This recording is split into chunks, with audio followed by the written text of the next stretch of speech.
Hello everyone, मैं विश्वजीत सिंह आप सभी का दिन आप स्वागत करता हूं। दोस्तों, आज की इस वीडियो के अंदर में हम एमए हिस्ट्री MHI 05 लेसन 7 प्रारंभिक राज्यों की अर्थव्यवस्था की तुलनात्मक संरचनाओं के बारे में पढ़ने वाले हैं। दोस्तों, इस लेसन 7 का ये सेकंड पार्ट होने वाला है। फर्स्ट पार्ट मैं करवा चुका हूं, जिसके अंदर में हमने मौर्य साम्राज्य की कृषि अर्थव्यवस्था, व्यापार अर्थव्यवस्था और उनके राजस्व अर्थव्यवस्था के बारे में पढ़ा था, और उस सेगमेंट का जो इम्पोर्टेंट क्वेश्चन था वो भी हमने देखा था। तो दोस्तों, आज की इस वीडियो के अंदर में जो सेकंड पार्ट है हमारा, इसके अंदर में हम कुषाण राज्य की अर्थव्यवस्था के बारे में पढ़ेंगे, जिसके अंदर में हम कृषि अर्थव्यवस्था उनकी किस प्रकार की थी ये जानेंगे। व्यापार, व्यापारी और मौद्रीकरण किस प्रकार से वो संचालित करते थे उसके बारे में देखेंगे। ठीक है, हस्तशिल्प उत्पादन श्रेणियां और नगरीकरण, उनके टाइम पे जो नगरीकरण उत्पन्न हुआ, ठीक है, किस तरह से उन्होंने नगरीय व्यवस्था बनाई, और हस्तशिल्प उत्पादन को कितनी तरक्की हुई, क्या क्या चीजें हमें प्रमाण मिलते हैं, इसके बारे में हम स्टडी करेंगे। और इस सेगमेंट का जो इम्पोर्टेंट क्वेश्चन होगा वीडियो के लास्ट में आपको मिलेगा, तो वीडियो को आप लास्ट तक देखिएगा, जिससे आपको इम्पोर्टेंट क्वेश्चन भी समझ में आए। इसके बाद दोस्तों 2 पॉइंट्स और बच जाएंगे, आपके 2 टॉपिक और बच जाएंगे, सातवाहन और गुप्त साम्राज्य। इनके अर्थव्यवस्थाओं के बारे में हम आने वाले नेक्स्ट पार्ट के अंदर में कवर करेंगे। तो वीडियो स्टार्ट करते हैं दोस्तों, आज का कुषाण साम्राज्य की अर्थव्यवस्था। दोस्तों, सबसे पहले अगर मैं कुषाण साम्राज्य के बारे में बताऊं, तो कुषाण साम्राज्य भारत की जो पौराणिक साम्राज्यों में से एक महान साम्राज्य के तौर पे जाना जाता है। ठीक है, कारण क्या है कि इनके टाइम पे जो कार्य किए गए वो बहुत ही अलग थे। ठीक है, उन्होंने बहुत ज्यादा विस्तार किया, अपने साम्राज्य का विस्तार किया, विकास किया। ठीक है, व्यापार को बहुत ज्यादा बढ़ावा मिला। ठीक है, विदेशी व्यापार के सबसे ज्यादा प्रमाण कुषाण साम्राज्य के टाइम पे ही मिलते हैं। मौर्य साम्राज्य सबसे बड़ा साम्राज्य के तौर पे जाना जाता है, पर उसके बाद जो आया कुषाण साम्राज्य, ठीक है, वो उसने अपना विस्तार मौर्य साम्राज्य से कहीं ज्यादा किया। उसके अंदर में विदेशी जो व्यापार होते थे उसके प्रमाण बहुत ज्यादा मिलते हैं। सबसे पहले दोस्तों, हम टाइम पीरियड की बात करें कुषाण साम्राज्य की, तो 50 ईसा पूर्व से लेकर 320 ईसा का जो टाइम पीरियड है कुषाण साम्राज्य का माना जाता है। कुषाण साम्राज्य की स्थापना जो थी वो झुई ए लोगों के द्वारा की गई थी। यूएजी करके एक लोग होते हैं, ठीक है, जो चीन के अंदर में, पुरानी चीन की अगर आप हिस्ट्री देखो तो यूएजी, ठीक है, थोड़ा सा चीनी नाम है, तो यूएजी करके उनका पूरा कबीला होता है। उन लोगों के द्वारा कुषाण साम्राज्य की स्थापना की गई थी। अब कैसे, ये बताता हूँ मैं आपको। तो चीन के अंदर में बहुत सारे कबीले लोग रहते थे। ठीक है, एक बड़ा सा कबीला रहता था। आपस में टकराव होने की स्थिति में क्या हुआ कि कबीले कई सारे पार्ट्स में बट गए। तो उसमें से एक लोगों का समूह जो यूएजी लोग कह के अपने आप को बोलते थे, ठीक है, अलग अलग लोगों का समूह होता था, उसमें अलग अलग लोगों के नामों से जाना जाता था। तो वहां पे एक कबीला था जिसका नाम यूएजी के नाम से जाना जाता था। वो कबीला जब टकराव के कारण अलग हो जाता है तो वो बहुत शक्तिशाली तौर पर उभरता है। ठीक है, बहुत ज्यादा प्रभावी रहता है, और वो अपने पूरे कबीले को लेकर वो हिंद कोश, जो आपका अफगानिस्तान, पाकिस्तान आज का, ठीक है, हिंदुस्तान की जो हिंद कोश की जमीन है, पूरी सिंध नदी तक की पूरी जमीन है, उसको कब्जाने के फिराक में वो निकल पड़ता है, और उसको अपने मंजिल में सफल भी होता है और वो पूरा करता है। जो कुषाण साम्राज्य के सबसे महान जो शासक रहे हैं, जिसको हम कुषाण साम्राज्य का एक तरह से संस्थापक, विस्तारक के तौर पे जानते हैं, वो हम कनिष्क को बोलते हैं, कनिष्क। ठीक है, कनिष्क के द्वारा बहुत सारे कुषाण साम्राज्य के टाइम पे कदम उठाए गए। ठीक है, वो भगवान शिव के बहुत बड़े भक्त के तौर पे जाने गए।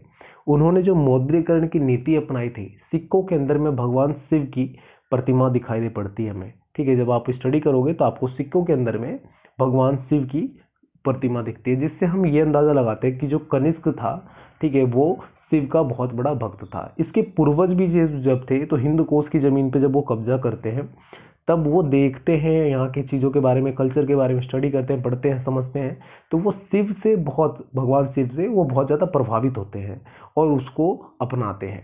ठीक है, जो कनिष्क था उसको पता था कि वो चीनी मतलब समूह से जुड़ा हुआ है, चीनी मतलब उसका जो मूल जो है धर्म वो चीन का है, यूएजी लोगों का है, जिसके कारण से उसे बैक्टीरियन आर्य के नाम से भी जाना जाता था, बैक्टीरियन आर्य के नाम से भी जाना जाता था। ठीक है, हिंदुस्तान में वो कनिष्क कहलाता था, पर वो विदेशियों के लिए बैक्टीरियन आर्य भी कहलाता था।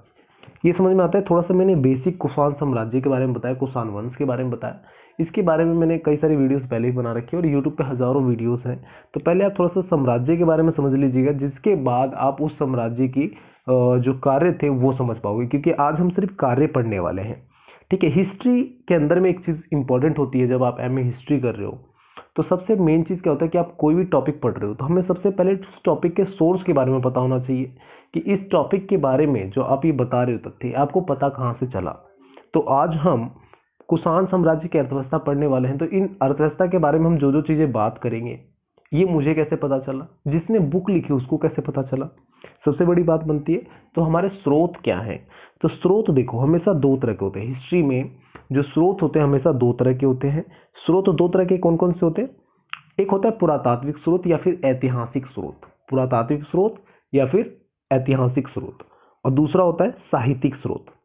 ठीक है, ग्रंथ जिसमें आ जाते हैं। साहित्यिक स्रोत के अंदर में जो भी लिखी हुई चीज मिली है आपको, ठीक है, किसी भी कॉपी किताब कलम, किसी भी बायोग्राफी, किसी भी ऑटोबायोग्राफी, कैसा भी कुछ भी मिला है जो लिखा हुआ है लिखित में है, वो हम साहित्यिक स्रोत के अंदर में लिखते हैं। कोई भी ग्रंथ मिला, कोई भी नोटिफिकेशन बोर्ड मिला, ठीक है, नोटिफिकेशन बोर्ड नहीं, ये पत्थर पत्थर पे लिखा हुआ ऐसा नहीं, नॉर्मल, ठीक है, तो वो सारा साहित्यिक स्रोत के अंदर में आता है। कोई भी बिल, आपने किसी रेस्टोरेंट में खाना खाया, आपका वो बिल है, वो भी एक साहित्यिक स्रोत के तौर पे जाना जाएगा। अगर आप हिस्ट्री में आज से 50 साल बाद 500 साल बाद स्टडी करोगे तो हिटलर ने मान लो किसी रेस्टोरेंट में खाना खाया था, उसका वो बिल था, आज आप स्टडी करोगे तो वो साहित्यिक स्रोत के तौर पे जाना जाएगा। ठीक है। पुरातात्विक स्रोत क्या होता है, जब खुदाई के जरिए हमें कोई चीज मिलता है और उसको देखकर हम कल्पना करते हैं, अंदाजा लगाते हैं कि ये वाला चीज ऐसा नहीं ऐसा रहा होगा, तो वो हम पुरातात्विक स्रोत के तौर पे कहते हैं। और हिस्ट्री में हमें पुरातात्विक स्रोत और साहित्यिक स्रोत की जरूरत क्यों पड़ती है, यहाँ पे एक क्वेश्चन ये भी बनता है।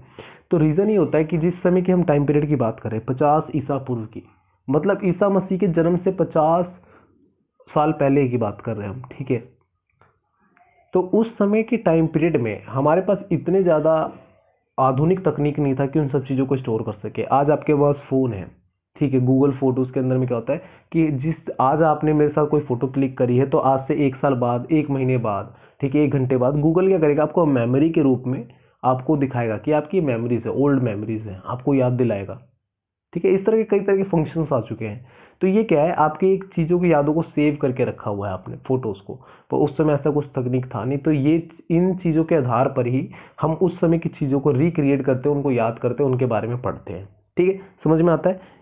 चलिए स्टार्ट करते हैं दोस्तों थोड़ा स्पीड से, क्योंकि बहुत ज़्यादा लेंथी चैप्टर है और हिस्ट्री जब हमें हिस्ट्री पढ़ रहे होते हैं तो थोड़ा सा बोरिंग सा भी लग रहा होता है। तो फटाफट स्टार्ट करते हैं। ठीक है, अगर कहीं पे कोई चीज़ें समझ में ना आए तो आप कमेंट करके पूछ लीजिएगा।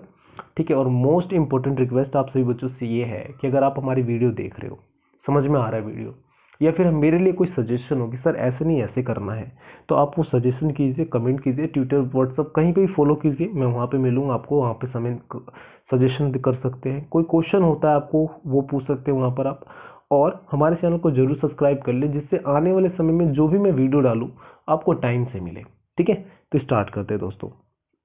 सबसे पहले अगर मैं बात करूं तो कुषाण साम्राज्य के हमारे स्रोत क्या हैं, तो यहाँ पे natural history, Periplus of the Erythraean Sea, ठीक है, ज्योग्राफियन, ये सब जो भी बुक्स लिखी गई, ठीक है, ये सारे क्या है हमारे स्रोत के तौर पे जाने जाते हैं। ठीक है, स्रोत के तौर पे जाने गए। आगे हम यहाँ पे बात करें तो हान सू के द्वारा एक परिवर्तित मतलब वंश, हान वंश के द्वारा भी कई तरह की चीजें लिखी गई। ठीक है, ऐतिहासिक संरचनाओं में हान वंश के द्वारा भी कई तरह की चीजें लिखी गई, वो भी हमारे मतलब ऐतिहासिक साहित्यिक स्रोत के तौर पर जानी गई, जिसके अंदर में हम कुषाण वंश के बारे में पढ़ते हैं। अब कुषाण वंश का अगर हम साम्राज्य को देखें दोस्तों, तो ये कुषाण वंश का पूरा मैप है। ठीक है, जब आप देखोगे तो ये हमारा प्यारा भारत, ठीक है, पूरा इस तरह से हमारा प्यारा भारत इधर से, तो ऊपर का जो हिस्सा बच जाता है आपका चीन आ जाता है, तिब्बत चीन पूरा यहाँ तक का। तो जो कुषाण वंश था इस रास्ते से होते हुए, मतलब मान लो अफगानिस्तान इराक होते हुए इधर पीछे के रास्ते से यहाँ से होते हुए ये हमारे भारत के अंदर में आता है, और ये पूरा पीछे से पूरा इधर तक का, ठीक है, ये आ जाता है। ये जो आपका मेरठ मालवा ये सारा पूरा पड़ता है ना, मेरठ तक का उनका साम्राज्य विस्तारित हुआ। वो मेरठ को एक तरह से राजधानी के तौर पे जानते थे। मेरठ की कला, अब हमें पता कैसे चलता है कि इनका व्यापार, जैसे मेरठ यहाँ पे आपका पड़ रहा है, तो मथुरा मेरठ यहाँ पे, तो ये इनका कला यहाँ से इधर चीन और दूसरी जगह तक फैल रहा है, हमें पता कैसे चला। तो जो मेरठ की कलाएं होती थी, जो उनकी शिल्प कृतियां होती थी, जो मेरठ में ही सिर्फ पाई जाती थी, उसका विस्तार कई जगह पर हमें उसके साक्ष्य मिले कि यहाँ पर भी है वहाँ पर भी है। तो हमें ये पता चलता है कि ये व्यापार बहुत अच्छे से करते थे। इनकी जो निर्भरता थी कृषि पे नहीं थी। अगर मैंने मौर्य साम्राज्य को, जो मैंने मौर्य साम्राज्य वाला पढ़ाया था, अगर आपने देखा होगा वीडियो, तो उसमें मैंने बार बार ये कहा था कि मौर्य साम्राज्य की जो निर्भरता थी कृषि पे बहुत ज्यादा आश्रित थे। ठीक है, कृषि पे डिपेंड थे, पर इनकी डिपेंडेंसी कृषि पे नहीं थी। ठीक है, ये कृषि पे बहुत कम निर्भर थे। और कृषि अर्थव्यवस्था की हम बात करें तो राज्य की जो पहल थी वो स्पष्ट नहीं थी कृषि को लेकर। ठीक है, सबसे पहले आगे हम यहाँ पे कृषि अर्थव्यवस्था के अगर हम बारे में बात करें तो राज्य की जो पहल थी, जो राज्य एक्टिव होता है, जैसे कृषि को लेकर मौर्य साम्राज्य तो क्या था, बहुत एक्टिव था। उन्होंने एक पूरी तरह से उसके लिए अलग मिनिस्ट्री बना दी थी। ठीक है, मंत्रालय एक तरह का बना दिया था, कृषि मंत्रालय, जैसे आज के समय में होता है, हमारे गवर्नमेंट ने बना रखा है। ठीक है, तो उसी तरह से एक मौर्य साम्राज्य में बनाया गया था, जो कृषि को लेकर सारी चीजें एक्टिव करता था। सिंचाई कहाँ पे करवाना है, कैसे करवाना है, सारा कुछ दिखता था। पर ये उतनी ज्यादा एक्टिव नहीं थे, तो राज्य की पहल स्पष्ट नहीं थी कृषि को लेकर। ठीक है, दूसरी चीज यहाँ पे बताया जाता है कि प्रशासन द्वारा खेतों में जुताई नहीं की जाती थी। मौर्य साम्राज्य के अंदर में क्या होता था कि दो तरह की जमीनें के बारे में मैंने बताया था, जिसमें एक होता था व्यक्तिगत जमीन और दूसरा होता था राजकीय जमीन। जो राजकीय जमीन होता था उस पे सरकार, जो वहाँ की राजा होता था, उसका अधिकार होता था, उस पे वो खुदाई जुताई उताई करवाता था, उसमें खेती वो करवाता था। ठीक है, और जो व्यक्तिगत जमीन होता था उस पे वो टैक्स वसूलता था, उस पे लोग खुद अपनी खेती करते थे। ठीक है, तो इस तरह की दो तरह की जमीनें वहां पे हमें देखने के लिए मिलती थी। पर यहाँ पर प्रशासन द्वारा खेतों की जुताई नहीं की जाती थी। जो इनकी प्रशासन की जमीन भी थी, ठीक है, जो राज की जमीन कहलाती थी, उस पे भी ये जुताई नहीं करते थे। ठीक है, कृषि उत्पादन के लिए सिंचाई का विस्तार बहुत कम किया गया था। ठीक है, सिंचाई किसी उत्पादन के लिए आप सबसे ज्यादा, मान लो आप खेती कर रहे हो, तो खेती करने के लिए सबसे ज्यादा जरूरत किसकी पड़ती है, पानी की जरूरत पड़ती है, सिंचाई की बहुत ज्यादा डिमांड होती है, तो उसका उतना ज्यादा विस्तार नहीं था। ठीक है, पुरानी नहरें, इन सब के जरिए ही वो खेती का काम करते थे लोग। कुएं खुदवाना, जलाशय बनवाना, इसका खरोष्टी लिपि के अंदर में हमें कई जगह पे प्रमाण मिलते हैं। ठीक है, खरोष्टी लिपि के अंदर में कि कुएं सब बनवाए गए थे और भरे गए थे, मतलब उसको खुदवाए गए थे कुएं, जिससे थोड़ा बहुत खेती की जा सके। थोड़ा बहुत मतलब हेल्पफुल दिखता है नेचर, पर उतना ज्यादा नहीं जितना मौर्य साम्राज्य के अंदर में कृषि के ऊपर में निर्भरता हमें देखने के लिए मिलती है। पर यहाँ पे हम ये देखते हैं कि अन्न भंडार, जो अन्न भंडार, अनागार जो होता है, जहाँ पे अन्न रखा जाता है, जैसे अनाज घर जिसे हम बोलते हैं, वो बहुत ज्यादा यहाँ पे देखने के लिए मिलता है। वो बनवाए गए थे अनाज को स्टोर करने के लिए। रीजन सबसे बड़ा ये माना जा सकता है कि इनकी जो सेना थी वो बहुत बड़ी विशाल सेना थी। ठीक है, तो उसके कारण से क्या होता था, एक जगह से दूसरी जगह इनका फैलाव भी बहुत ज्यादा था, तो उसकी रख रखाव के लिए इस तरह का अनाग्रह बनाया गया था। ठीक है, अगले सेगमेंट की ओर बढ़े हम यहाँ पे, तो व्यापार, व्यापारी और मौद्रीकरण के बारे में हम बात करते हैं। तो सबसे पहले दोस्तों यहाँ पे मैं बता चुका हूँ पहले कि कुषाण राज्य में कृषि अर्थव्यवस्था का मुख्य आधार नहीं था। मतलब ये कृषि पे तो बिल्कुल डिपेंड नहीं थे। जैसे मौर्य साम्राज्य में क्या था, इनकी निर्भरता कृषि पे बहुत ज्यादा थी। कृषि पे किस तरह से टैक्स वसूल करना है, किस तरह से सिंचाई का प्रबंध करना है, किस तरह से लोगों का व्यक्तिगत जमीन और राज की जमीन में डिफरेंस रखना है। ठीक है, किस तरह से राज की जमीन में क्या खेती होना है, राज की जमीन पे किसका अधिकार होगा। ठीक है, तो इसका बहुत बड़ा एक चैप्टर था। पर कुषाण साम्राज्य में जो कृषि था उसका राज्य से कोई लेना देना नहीं था, उसका आधार नहीं मानते थे वो। यहाँ पे वो व्यापार के ऊपर में बहुत ज्यादा उन्होंने जोर दिया, जिसके अंदर में वो आर्थिक महत्व को बनाए रखने के लिए, ठीक है, हस्तशिल्प, उत्पादन, खनन, प्रजा पे लगाए जाने वाले विभिन्न प्रकार के कर, इनको वो आर्थिक तौर पर देखते थे। हस्तशिल्प मतलब क्या, हाथ से बनाई गई कोई भी वस्तु। खनन, जो खुदाई उदाई के जरिए जो खनिज पदार्थ निकलता था वो। प्रजा पे लगाए जाने वाले टैक्सेस, इनके थ्रू वो अपने साम्राज्य का वित्तीय भंडार को वो इंक्रीज करते थे, बढ़ाते थे। ठीक है, समझ में आता है, आर्थिक स्रोत के तौर पे इन्हें उन्होंने देखा है। उसके बाद हम आगे बात करें दोस्तों, तो अफगानिस्तान के बेग्राम में नई खुदाई में कुषाण काल का एक भंडार गृह सामने आया, जहां विभिन्न देशों ने कुषाण काल के अंदर विभिन्न क्षेत्रों से आए माल रखे जाते थे। जैसे मान लो ये क्या था, अफगानिस्तान के बेग्राम में, अब ये मैंने जैसे स्टार्टिंग में बताया आपको कि पूरा अफगानिस्तान, पूरा पाकिस्तान और हमारे मेरठ तक का पूरा जो एरिया ना, ठीक है, मेरठ तक का पूरा एरिया, मेरठ मथुरा पूरा एरिया, ये सारा आपका ये कुषाण साम्राज्य के अंतर्गत आता था। तो इसके अंदर में जो अफगानिस्तान का बैकग्राउंड जगह थी, वहां पे खुदाई के दौरान ये पता चला, पुरातात्विक स्रोत मिले, जिससे एक ये पता चलता है कि ये एक भंडार गृह है। ठीक है, जहाँ पे भंडार किसी चीज का स्टोरेज, एक स्टोरेज हाउस एक तरह का मान लो। ठीक है, जहाँ पे अलग अलग तरह की चीजें रखी जाती थी। क्या चीजें रखी जाती थी? तो अलग अलग देशों से इकट्ठा की गई चीजें वहाँ पे रखी जाती थी। जिस तरह के अगर हम बताएं इसके अंदर में क्या क्या चीजें थी, तो नकाशी हड्डियाँ, ठीक है, जिस हड्डियों के ऊपर में चित्रकारी की गई, नकाशी की गई, ठीक है। हाथी के दांत की तख्तियाँ, ठीक है, पहले हाथी के दांतों के ऊपर में लिखे जाते थे, तख्तियाँ मिली हैं उस तरह की। मथुरा की कला शैली, ठीक है, वाले चित्रित खुदे हुए। अब देखो मैंने बताया था स्टार्टिंग में ही, मथुरा का जो चित्र है आपको कई जगह पे यहाँ पे देखने के लिए मिलेगा कुषाण काल में, जिससे हम ये मान के चलते हैं कि व्यापारीकरण का उन्होंने बहुत ज्यादा जोर दिया। ठीक है, इस तरह से ये चीजें हमें समझ में आती हैं। आगे हम बात करें तो कोसम के बर्तन पर बनी कुछ डिजाइनों की तुलना मध्य एशिया के कुछ घुमक्कड़ कबीलों के मृत भांडों से की जा सकती है। मथुरा कला की शैलीगत विशेषताओं की प्रेरणा तथा स्रोत तक्षशिला गंधार के रास्ते पश्चिम एशिया को ठहराया जा सकता है। देखो यहाँ पे ये बात किया जा रहा है कि जो मथुरा की कला शैली है उसका जो स्रोत है किस तरह से आया, तो तक्षशिला के जरिए जो पश्चिमी एशिया का जो रास्ता था पूरे में फैला है मथुरा का कला शैली। जब ये व्यापार हो रहा था, तो व्यापार होते हुए जैसे मथुरा मैप देखोगे भारत का, ठीक है, मथुरा यहाँ है, तक्षशिला यहाँ पर है, तो यहाँ से इधर गया, फिर इधर से पूरा दक्षिण एशिया का जो पूरा एरिया है उसमें ये जो मथुरा शैली है वो फैला हुआ है। ठीक है, उसी तरह से कोसम के जो बर्तनों के ऊपर में डिजाइन होती थी वो भी इसी तरह से फैला है। तो एक तरह से सीधा डायरेक्टली हम व्यापार को, जो व्यापार हो रहा था, ट्रेड हो रहा था, उसके ऊपर में हम बारे में बात करते हैं कि किस तरह से ट्रेड इनका बढ़ रहा था और ट्रेड के बेसिस पे ही एक जगह से दूसरी जगह चीज़ों को आदान प्रदान किया जा रहा था, विनिमय किया जा रहा था। विनिमय को ये खत्म करने के लिए इन्होंने मौद्रीकरण की नीति भी अपनाई। ठीक है, मौद्रीकरण के अंदर में आप अगर इनके सिक्कों के बारे में पढ़ोगे, ठीक है, वीडियो खत्म होने के बाद आप सिक्कों के बारे में थोड़ा सा स्टडी करना, तब आपको ये समझ में आएगा कि जो उन्होंने सिक्के चलाए उस पर शिव शंकर जी के निशान बने होते थे, जो हमारे महादेव जी हैं, ठीक है, उनके निशान बने होते थे। क्योंकि जो कनिष्क था, सम्राट कनिष्क था, वो खुद भी शंकर भगवान का बहुत बड़ा एक भक्त के तौर पर नजर आया। ठीक है, उसने शंकर भगवान को अपनाया और इवन उसके पूर्वज भी शंकर भगवान को अपनाए जब वो यूएई लोगों के द्वारा यहाँ पे भारत में आया था। ठीक है, समझ में आता है। आगे हम बात करें दोस्तों, जो हमारे पास तक्षशिला और मथुरा के ऐसे अभिलेख के प्रमाण हैं जो संकेत देते हैं कि साम्राज्य के पश्चिमी भाग में लोग इन नगरों में रहते थे। अब देखो पश्चिमी भागों में कई जगह पे जो ये कुषाण साम्राज्य था उसके पश्चिमी भाग में पहले तो स्टार्टिंग में ये कहा जाता था कि वहाँ पे लोग नहीं रहते थे, पर जब तक्षशिला की स्टडी की गई, तक्षशिला जैसे आपको पता होगा दोस्तों कि विश्व की सबसे आधुनिक और सबसे बड़ी विश्वविद्यालय के तौर पे जाने जाने वाली विश्वविद्यालय के तौर पे तक्षशिला विश्वविद्यालय जाना गया। सबसे आधुनिक शहर के तौर पे तक्षशिला विश्वविद्यालय को देखा गया। आपने मौर्य साम्राज्य के बारे में अगर पढ़ा होगा तो तक्षशिला का रोल आपको उस समय समझ में आया होगा।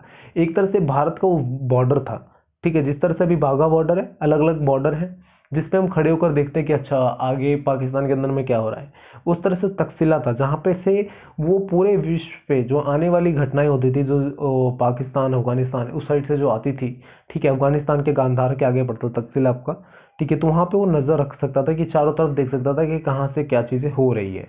ठीक है, तो तक्षशिला का रोल बहुत इंपॉर्टेंट यहाँ पे प्ले करते हुए दिखता है आपको। ठीक है, आंतरिक व्यापार के अलावा इस काल के अंदर में व्यापारिक गतिविधियां बहुत ज्यादा थी। ठीक है, जिसके अंदर में 200 जल थल के रास्ते भी व्यापार के हमें साक्ष्य मिलते हैं। ठीक है, साथ साथ यहाँ पे आप देखोगे तो चीन के साथ साथ रोम साम्राज्य की व्यापार संबंध और रोम साम्राज्य के बाजारों में रेशम, चीनी रेशम के मांग बहुत ज्यादा भारी मांग थी। ठीक है, तो मतलब ये नहीं था कि सिर्फ ये सड़क मार्ग से ही लेन देन कर रहे थे, थल मार्ग से ही लेन देन कर रहे थे। थल मार्ग मतलब क्या हो गया, जैसे मथुरा से होते हुए अफगानिस्तान होते हुए पाकिस्तान होते हुए इधर आगे बढ़ना, ठीक है, थल मार्ग हो गया जिसमें चीन के रास्ते अंदर घुस जाना। पर यही इसके साथ साथ ये देखने के लिए मिला कि जल मार्ग का भी उपयोग हो रहा था, क्योंकि चलो आप चीन तो चले जाओगे पर रसिया तक जाना, मतलब ठीक है, रोमन साम्राज्य तक फैलना, आपके चीजों का फैलना, ये एक ना जल मार्ग का भी साक्ष्य का प्रमाण देता है। ठीक है, तो इसके अंदर में रेशम का मांग बहुत ज्यादा बढ़ रहा था। ठीक है, चीन के साथ में संबंध के भी साक्ष्य मिलते हैं। हाउ शांगहू वंश के द्वारा कई तरह की चीजें भी यहाँ पे देखने को मिलती है जब 105 ईसा पूर्व के आसपास में। ठीक है, कई सारी चीजें यहाँ पे उनके बीच में देखने मिलती है। जब आप पेरिपल्स ऑफ द एरिथियन सी को स्टडी करोगे, ठीक है, जो साक्ष्य के तौर पे मैंने बताया था आपके स्रोत के तौर पे पेरिपल्स ऑफ द एरिथियन सी, उसके अंदर में भी इन सब चीजों के बारे में बताया गया है दोस्तों। ठीक है, समझ में आता है। तो ये आपका व्यापार का पूरा यहाँ पे हो जाता है व्यापार वाला। उसके बाद अगर आप हस्तशिल्प उत्पादन और श्रेणीगत नगरीकरण के बारे में बात करो तो इन्होंने, जैसे इनका जो डिपेंडेंसी थी वो कृषि पे नहीं थी, तो कृषि पे नहीं थी तो इनको दूसरी चीज़ों का अल्टरनेटिव ढूंढना पड़ेगा। तो अल्टरनेटिव ढूंढने के लिए इन्होंने क्या किया, जैसे अलग अलग तरह के लोग जिनके अंदर में जो काबिलियत थी उसको इन्होंने प्रमोट किया, बढ़ावा दिया। किस तरह से, जैसे मान लो कोई निर्माण अधीक्षक है, ठीक है, नवकर्मी जो नाव वाव बना सकता है या निर्माण कर सकता है, नए इमारतें बना सकता है, तो उसकी जो वैल्यू है उन्होंने उसको समझा इन्होंने, ठीक है, उसको बढ़ावा दिया, उसको और ज़्यादा कार्य करने का मौका दिया। कार्यकर्ताएं जो बढ़ई हो गया, बढ़ई का काम कर सकता है, ठीक है, इत्र वाला जो इत्र का काम कर सकता है। तो इस तरह की चीज़ें जो उनकी खासियत है उसको इन्होंने प्रमोट किया, जिससे वो आगे विकास कर सके, ठीक है, और उसकी कार्य के लिए मदद कर सके आगे करके। ये सारा इन्होंने यहाँ पर देखने के लिए मिलता है दोस्तों। ठीक है, लोहार हो गया, आभूषण वाले हो गए, ठीक है, वस्त्र निर्माता हो गया, सुनार हो गया, ठीक है। तो ये सारी चीजें को देखकर इन्होंने आगे प्रमोट किया और इसी के बेसिस पे इन्होंने व्यापार को एक्सटेंड किया। ठीक है, नॉर्मल आज के समय में हमारी गवर्नमेंट को इस तरह की नीति अपनानी चाहिए। जैसे आप नॉर्मल देखोगे, आप गांव में जाओगे तो बहुत सारे आज जो रस्सियां बनाई जाती हैं, ठीक है, मैं एक सिंपल से एग्जांपल देता हूँ। मैं अपने जब गांव गया हुआ था तो मैंने देखा गांव के अंदर में, घर के अंदर में इस तरह के औजार उपलब्ध थे जिससे वो रस्सियां बनाते थे। गांव में हाथ से रस्सियां बनाई जाती थी, पर आज मशीनों का उपयोग करते हैं। ठीक है, हम वो चीज़ों को अब छोड़ते जा रहे हैं, नई चीज़ों को अपनाते जा रहे हैं। हमें पुरानी चीज़ों को छोड़ना नहीं होता, पुरानी चीज़ों को लेकर आगे बढ़कर नई चीज़ों को अपनाना होता है। ठीक है, जिससे हमारी चीज़ें कल्चर भी चलती रहे और नई चीज़ों को हम अपना भी सकें। ठीक है, तो गवर्नमेंट को क्या करना चाहिए, इस सब चीज़ों को प्रमोट करने का ऑप्शन देखना चाहिए कि किस तरह से हम प्रमोट करें। एक चीज़ पे डिपेंडेंसी ना डालकर हमें अदर चीज़ को प्रमोट करने की चीज़ें ढूंढनी चाहिए। अगर आप में से कोई भी बच्चा अगर ट्रेड फेयर में इस बार गया होगा तो बिहार की मधुबनी जिले के बहुत सारी आपको कलाकृतियाँ देखने के लिए मिली होंगी ट्रेड फेयर के अंदर में। ठीक है, तो आप मुझे कमेंट करके बताइएगा कि आप गए थे या नहीं गए थे। गए थे तो आपने क्या देखा वो ट्रेड फेयर के अंदर में जो कलाकृतियाँ थी मधुबनी जिले की, जिसमें अलग अलग कपड़ों के ऊपर में अलग अलग पेंटिंग बनाई हुई। ठीक है, लाखों की पेंटिंग जो अलग अलग तरह की चीज़ें थी, तो वो पहले लोग ऐसी करते थे। आज उसकी कीमत लाखों करोड़ों में पहुंच गई, क्योंकि वो बहुत कम लोग करते हैं, रेयर हो गया वो। ठीक है, अगर मान लो आप भी चीज़ कर रहे हो, मैं भी कर रहा हूँ, वो भी कर रहा है, तो वो अनमोल है, मतलब वो रेयर नहीं है, वो इजी है, सबके लिए बराबर है, इक्वल है। ठीक है, पर अगर सिर्फ मैं ही कर रहा हूँ बाकी और करने वाले नहीं है तो रेयर कहलाता है, फिर उसकी कीमत बढ़ जाती है। ठीक है, तो ऐसा ना हो, उसके लिए सबको अपना संस्कृति अपनाए रखना चाहिए। अगर आप मधुबनी में जाओगे तो हर घर पे उस तरह की पेंटिंग पहले मिल जाती थी, पर आज तो सब अपने घर में टाइल्स मार्बल लगवा रहे हैं, तो उस तरह की पेंटिंग बनवाना कोई पसंद नहीं करता, जिसके कारण से उसकी कीमत बढ़ जाती है। ट्रेड फेयर में आप गए थे तो मुझे बताना कि क्या देखा आपने और कैसा लगा था आपको उस चीज़ों का। ठीक है, मैं बहुत ज़्यादा अट्रैक्ट हुआ था उन सब चीज़ों के लिए, तो आप मुझे जरूर बताइएगा। आगे इसके अंदर में बात करें दोस्तों, तो ये जैसे तक्षशिला के अंदर में हमें बहुत सारे सबूत मिले, बेग्राम तक्षशिला के अंदर में, जो किस तरह से वो व्यापार करते थे कि अलग अलग तरह के हाथी दांतों के ऊपर में, तख्तियों के ऊपर में। ठीक है, तो इन सब चीज़ों के बेसिस पे हम उनके हस्तशिल्प उत्पादन के बारे में देखते हैं। अगर आप इनके नगरीकरण को देखो तो मथुरा जैसे ये जो शहर थे वो बहुत ज़्यादा विकसित शहर के तौर पे जाने गए। ठीक है, ये जो इनकी कंपैरिजन था वो चीन से करते थे, अलग अलग विकसित शहर से करते थे, एक कॉलोनी के तौर पर ये विकसित करते चले गए। ठीक है, उसके तौर पे देखा गया। मथुरा के वस्त्र एकमात्र उत्पादन थे जिनका पर मथुरा वास्तव में गर्व कर सकती थी, ऐसा माना जाता था, क्योंकि जो मथुरा के कपड़े होते थे वो अलग अलग जगह तक फैले हुए थे। उनके कपड़े, जिस तरह से पहनावा, ये सारा कुछ फैला हुआ था, फैलाव रखा था। ठीक है, कुषाण नगर के अंदर में जो पहले अस्तित्व था वो फले फूले तक्षशिला विश्वविद्यालय की योजनाबद्ध नगर था। योजनाबद्ध मतलब क्या होता है, जिसमें पहले से ही प्री प्लानिंग करके आप किसी चीज का बनाओ। ठीक है, जैसे प्री प्लानिंग मतलब क्या, किस तरह से नालियां देनी है, किधर छत रखना है, किधर गेट रखना है, ये पूरा एकदम प्री प्लानिंग तरीके से बनाया हुआ वो देखने के लिए मिलता है। ठीक है, इन सब के साक्ष्य मिलते हैं जो हम नगरीकरण के एक उदाहरण के तौर पर दिखते हैं। ठीक है, हस्तशिला उत्पादन मैंने आपको बताया, नगरीकरण आपको समझा दिया मैंने, व्यापार वाला समझा दिया मैंने आपको, कृषि उत्पादन के बारे में मैंने बता दिया बेसिक चीजें। तो ये दोस्तों ये पूरा सेगमेंट में ये था। इसके अंदर में जो क्वेश्चन बनता है, अगर इस सेगमेंट के क्वेश्चन के बारे में बात करें तो यहाँ पे ये पता चलता है क्वेश्चन में कि चीनी यात्रियों द्वारा, ठीक है, चीनी यात्रियों द्वारा जो भी वृत्तांत लिखे गए, जो भी हमें बुक्स मिली हैं, जो स्रोत मिले हैं, उसमें हमें व्यापार के किस प्रकार के स्रोत मिलते हैं, व्यापार के बारे में हमें क्या जानकारी मिलती है, इससे रिलेटेड एक क्वेश्चन बन जाता है। ठीक है, तो मतलब आपको बताना क्या है कि जो भी मैंने अभी बताया आपको, तो वो व्यापार किस तरह से करते थे, क्योंकि पूरा ये सेगमेंट व्यापार पे है, तो आपको ये बताना है कि व्यापार वो किस प्रकार से करते थे।